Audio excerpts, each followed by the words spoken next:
Top 5 fascinating insights into loneliness. We've all had those days where we simply don't feel like we're socially interfacing with anybody and where the world appears to be so large and we're so little. Dejection influences some more than others, and for certain individuals, it tends to be the beginning of an unending cycle. It's even destructive for certain creatures. However, understanding depression may help hold you back from sinking into the profound, dim opening. 1. The loneliest place on earth. So you need to move away from everything and everybody. Indeed, you could take off into the forested areas, yet imagine a scenario where you needed to be totally alone.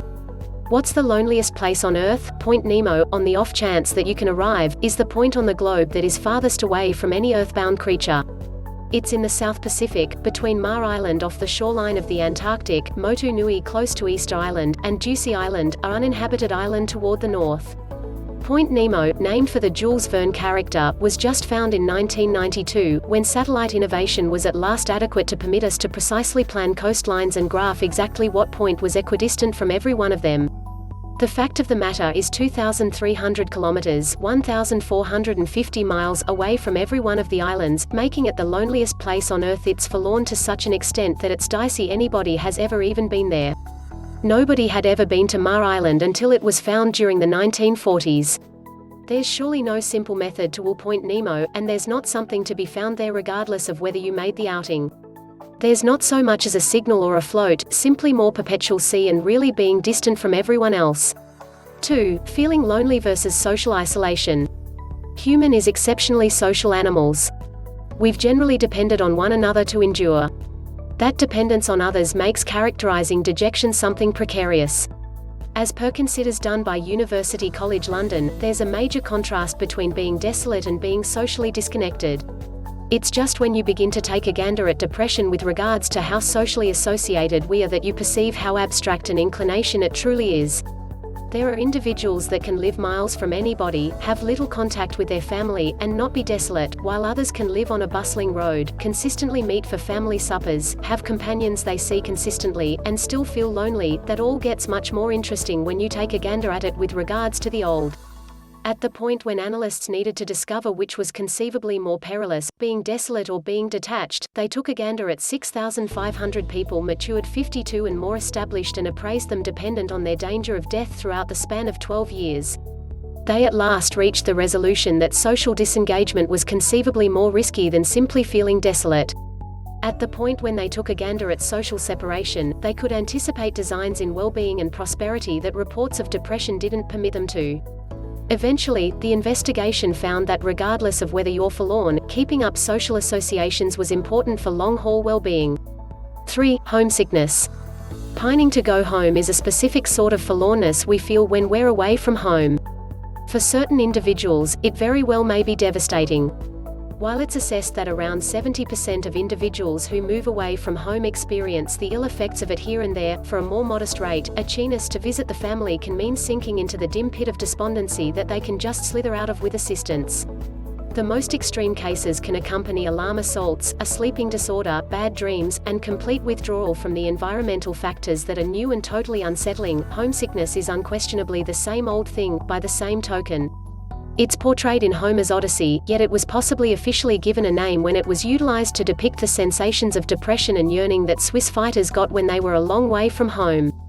In the 17th century, pining to go home was believed to be an unimaginably perilous illness that would slaughter whenever left untreated. From that point forward, prevalent attitude moved. To be nostalgic was silly, it was what an evaluation schooler felt during his first week at summer camp. All of that implied that we quit discussing it. We don't realize that much about a keenness to visit the family, save for its genuine impacts. We realize that a few things, anything, truly, can trigger it, and in some cases the devices we use to attempt to reduce a keenness to go home can exacerbate it. Jump on Facebook to stay in contact with companions back home, and it's a chilly update that you're not there to be in any of the photos. What's more, presently, we're additionally beginning to feel that yearning to go home never really disappears, not totally, at any rate. 4. The social surrogacy hypothesis. Depression, and how we manage it, is a famously troublesome piece of brain science to investigate. It's as of late that analysts from the University of Buffalo and Miami University have begun to investigate what they call the social surrogacy hypothesis. The hypothesis essentially expresses that TV can go about as a proxy for individuals who are aching to shape significant social connections. The specialists saw when individuals went to their number one TV programs, under what conditions they would in general watch them, how they expounded on the shows and the characters, and how an individual's present relationship status, counting whether they'd recently had a battle with a dear companion or critical other, affected their responses to watching the shows.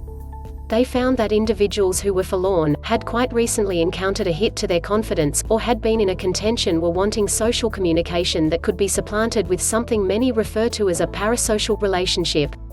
That is the relationship that creates among us and our number one TV characters when we become so put resources into their lives that our minds see them as something of a dear companion.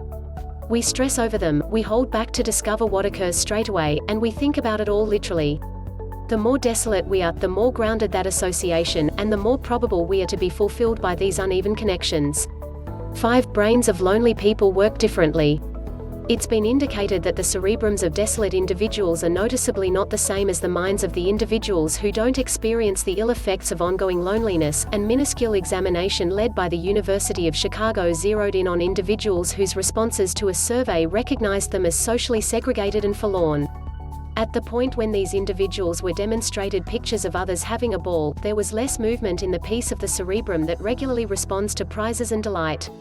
Scientists didn't know whether the absence of action in the cerebrum prompted sensations of dejection or whenever delayed social segregation had adapted the mind to react in a manner that was probably going to expand their separation. By the by, specialists are sure that it can possibly be a significant discovery, and one that couldn't come at a superior time.